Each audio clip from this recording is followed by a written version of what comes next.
وعلیکم السلام ورحمۃ اللہ وبرکاتہ۔ محترم بھائی نے پوسٹ بھیجا جی، وہ جانور جن کی قربانی کرنا جائز نہیں ہے، ابو داؤد کا حوالہ دیا ہے، 2802 نمبر حدیث ہے۔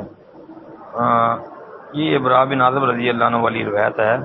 اس میں عبید بن فیروز کہتے ہیں کہ میں نے براء بن عازب رضی اللہ تعالی عنہ سے جو ہے نا سوال کیا کہ قربانی میں کون سا جانور جائز نہیں ہے۔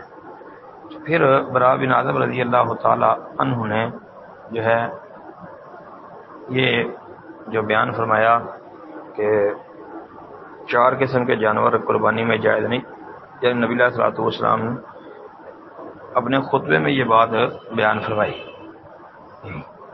براء بن عازب کہتے ہیں کہ اللہ کے رسول علیہ الصلوۃ والسلام نے ہمارے درمیان کھڑے ہو کر خطبہ دیا تھا، اور خطبے میں کہا تھا 4 قسم کے جانور قربانی میں جائز نہیں ہے: کانا جس کا کانا پن ظاہر ہو، بیمار جس کی بیماری واضح ہو، لنگڑا جس کا لنگڑا پن ظاہر ہو جی، اور انتہائی کمزور کہ اس کی ہڈی میں گدا نہ ہو جی۔ تو عبید بن فیروز نے کہا مجھے ایسا جانور بھی ناپسند ہے جس کے دانت میں عیب ہو۔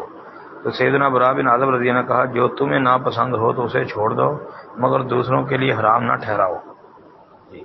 مطلب کہ جو 4 عیب رسول اللہ صلی اللہ علیہ وسلم بیان کیے گئے ہیں وہ اس میں براء بن عازب رضی اللہ عنہ کی روایت میں موجود ہیں